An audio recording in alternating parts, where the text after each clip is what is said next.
Practice set 33। अब practice set 33 में profit and loss पे ही बेस है, लेकिन यहाँ पे हमें परसेंटेज में बताना है कि टू जो प्रोडक्ट्स दी हुई है उसमें से ग्रेटर कौन सा है, ज़्यादा प्रॉफिटेबल कौन सा है। तो हमें यहाँ पे नंबर में नहीं, हमें यहाँ पे परसेंटेज में बताना है।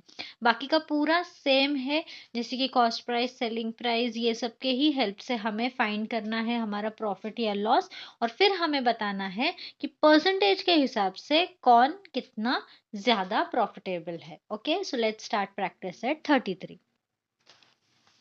Maganlal bought trousers for rupees 400 and shirt for rupees 200। ठीक है, तो ट्राउजर आए थे, लाया गया था, तो मतलब कॉस्ट प्राइस 400 एंड शर्ट का कॉस्ट प्राइस है 200 and sold them for 448 and 250। तो जो ट्राउजर 400 में लाई गई थी वो उसने 448 में बेची, और जो शर्ट 200 का था वो जब सेलिंग हुआ तो उसका कॉस्ट हो गया 250। तो यहाँ पे हम देख सकते हैं कि कॉस्ट प्राइस कम है, सेलिंग प्राइस ज्यादा है, तो हमारा प्रॉफिट है। अब which of these transaction was more profitable? Okay, so let's start.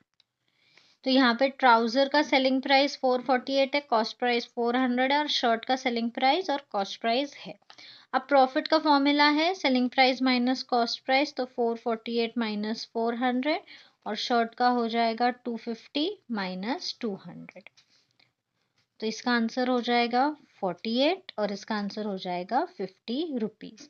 अब हमें प्रॉफिट पता चल गया, ओके, कि यहाँ पे ट्राउजर में प्रॉफिट हुआ है 48 का और शर्ट में हुआ है 50 का। अब हमें बताना है कि परसेंटेज में कितना ज्यादा है या कितना कम। तो यहाँ पे हम लेंगे लेट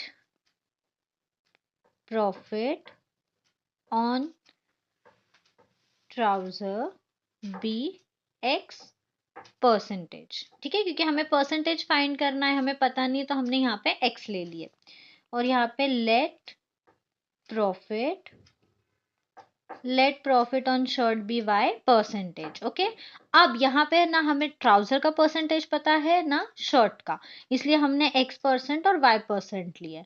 अब परसेंटेज का कोई भी फॉर्मूला सॉल्व करने के पहले या कोई भी सम सॉल्व करने के पहले आपको हमेशा याद रखना है कि परसेंटेज हमेशा अपॉन 100 होता है। ओके, तो यहाँ पे हम कैसे इसे फ्रेम करेंगे, ये हमारा हो जाएगा percentage upon 100 is equal to profit upon cost price.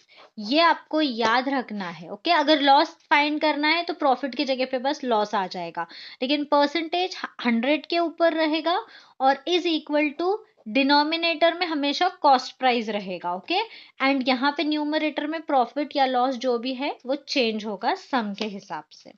तो अब यहाँ पे हम देखेंगे,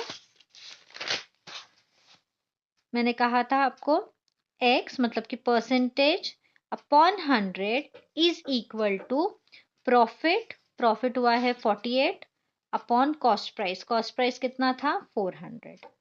अब हम इसे सॉल्व करेंगे, 48 अपॉन 400 मल्टीप्लाई बाय 100, ये कट ये कट ये कट ये कट, 4 के इससे अगर हम इसे डिवाइड करेंगे 4 1 जा 4 1 जा 4 2 जा, तो x इज इक्वल टू 12%। मतलब कि ट्राउजर का परसेंटेज हमें नहीं पता था तो हमने x लिया था, अब हमें x की वैल्यू मिल गई है तो कितना हो गया 12%। अब हम फाइंड करेंगे शर्ट का, same y% upon 100 percentage upon 100 is equal to profit कितना हुआ था 50 अपॉन कॉस्ट प्राइस है 200। अब y यहाँ हो जाएगा 50 upon 200 multiply by 100, cut cut cut cut, 2 1 जा 2 2 जा 4, 1 कैरी 2 5 जा 10, तो y इज इक्वल टू 25%। तो कौन से ट्रांजैक्शन पे ज्यादा प्रॉफिट हुआ है, हमारे शर्ट के ट्रांजैक्शन पे। तो फाइनल आंसर लिखेंगे हम यहाँ पे, transaction on shirt was more profitable. आपको यहाँ तक सेम करना है प्रॉफिट का फॉर्मूला यूज करके, बस जब आप परसेंटेज यूज करोगे, जब परसेंटेज स्टार्ट करोगे तो percentage upon 100 is equal to profit या लॉस, कोई भी कुछ भी हो, अपॉन कॉस्ट प्राइस। ये आपको याद रखना है, सम्स बहुत इजी है। Second sum, Ramrao bought a cupboard for rupees 4,500 and sold it for rupees 4,950. Shamrao bought a swing machine for rupees 3,500 and sold it for rupees 3,920. Whose transaction was more profitable? तो यहाँ पे रामराव ने जो cupboard लिया था और श्यामराव ने जो स्विंग मशीन खरीदे थे, इनका कॉस्ट प्राइस और सेलिंग प्राइस हमारे पास में है।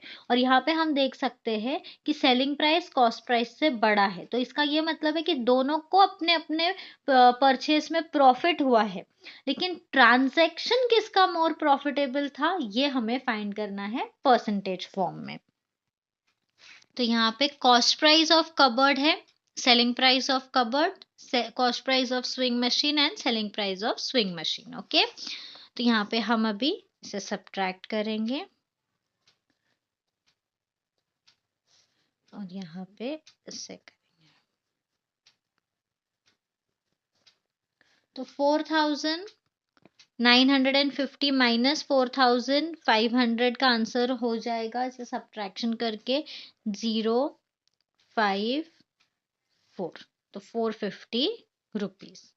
और यहाँ पे इसका हो जाएगा सब्ट्रैक्ट करके 029 माइनस 5 420 रुपीज। ओके, ये हमें मिला है प्रॉफिट। अब हमें फाइंड करना है परसेंटेज। तो एक बार आपका ये स्टेप हो जाता है तो यहाँ पे आप लिखेंगे let the profit on cupboard be X%, let the profit on swing machine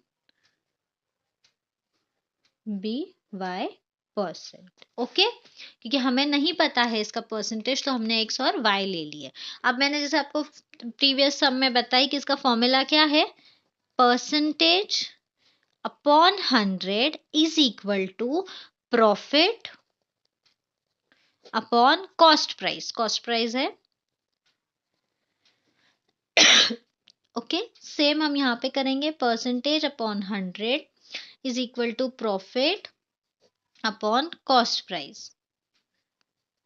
अब हो जाएगा हमारा x इज इक्वल टू, हमारा 100 आ जाएगा राइट हैंड साइड में, ये कट ये जीरो ये जीरो। ओके, 45 वन जा 0, तो x का कितना आ गया 10%।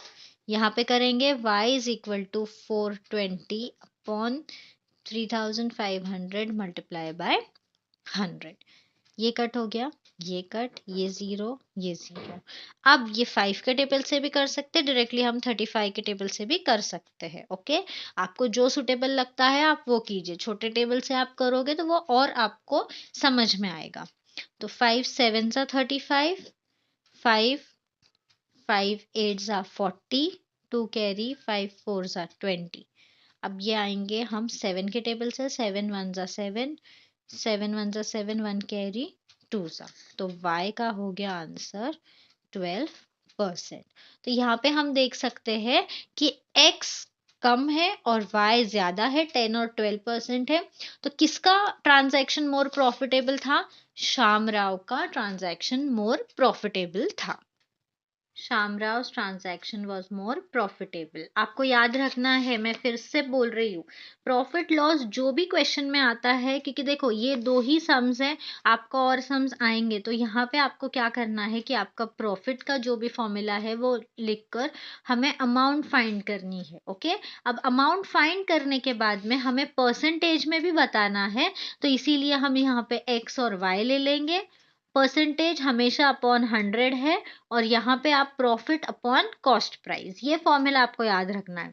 100 आ जाएगा आपका राइट हैंड साइड में, उसकी फिर कटिंग, डिवाइड, मल्टीप्लाई जो भी कर कर आपको आंसर आपका फाइनल मिल जाएगा। ओके, आई होप आपको ये प्रैक्टिस सेट समझ में आई हो। प्लीज़ कमेंट करके बताना आपको कैसा लगा, अपने फ्रेंड्स के साथ में शेयर करना।